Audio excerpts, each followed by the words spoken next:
Oh, hi, the camera's on. I wanted to make this little video today as part of Dan Savage's It Gets Better project for kids in high school in particular, gay kids. Because I do remember what that was like.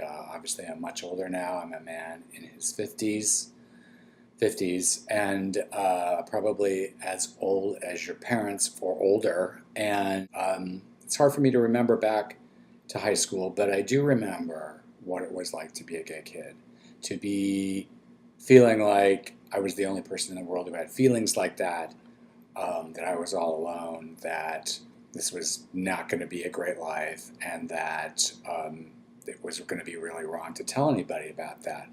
I think that you kids today have a great advantage in that the world is a very different place than it was in the 1970s when I was in high school. For one thing, you've got the internet. You've got the ability to communicate with people of different generations, people all over the world, kids your age, kids a little bit older, young people, old people, and incredible amount of information and support out there for you. So I always want you to remember that. Like so many of these videos I've watched today have said, once you get into college, things change remarkably. Those bullies somehow leave. I didn't get bullied much when I was a kid. I went to an all-boys Catholic high school. I think the worst things that happened to me were things like, well, I used to hitchhike a lot, which I don't recommend these days. The world is a very different place now. But back then, everybody hitchhiked, and I would get yelled, "Fag!" From passing cars and things like that. And I was verbally bashed quite a bit. But thank God, that's the only thing bad that's happened to me in that realm. But I do sympathize with kids because you're isolated, you're all alone. So I would say, wait till you get to college, and by all means go to college, because the world will open up for you.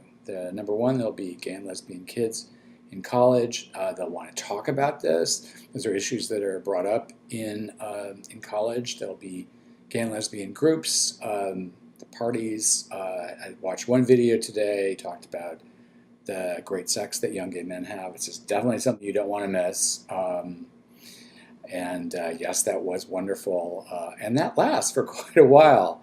I have to say that, at one point in my teenage years, I thought that suicide was the answer, and it didn't work out. And I'm so glad that that didn't work out. I've had a wonderful life. You can have a gay life and be a single person. If I had died at 19, I never would have gone to college. I never would have, met the great friends that I've had, my wonderful college boyfriend, the man that I ended up having a 9-year relationship with, being there to help my community go through the horrible AIDS crisis of the 1980s and 1990s, which is something I'm so grateful for. As well as growing into an older person, seeing my brothers and sisters grow up and become parents and grandparents in some instances, and having a wonderful relationship with my 17 nieces and nephews. All of that I would have missed. I grew up Catholic. I had to abandon that religion, and I want to let anybody who comes from a strict religious background, you can just say no, you can abandon it, and nothing bad is going to happen to you from doing that.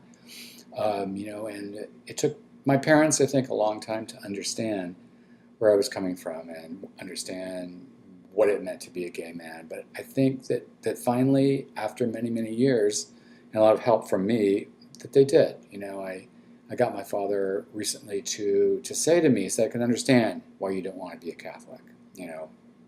Basically that church is the enemy of gay people in many ways. So I guess what I really want to say is that high school will be over soon. Hang in there. You're going to have a great life ahead of you. And I wish you all the best.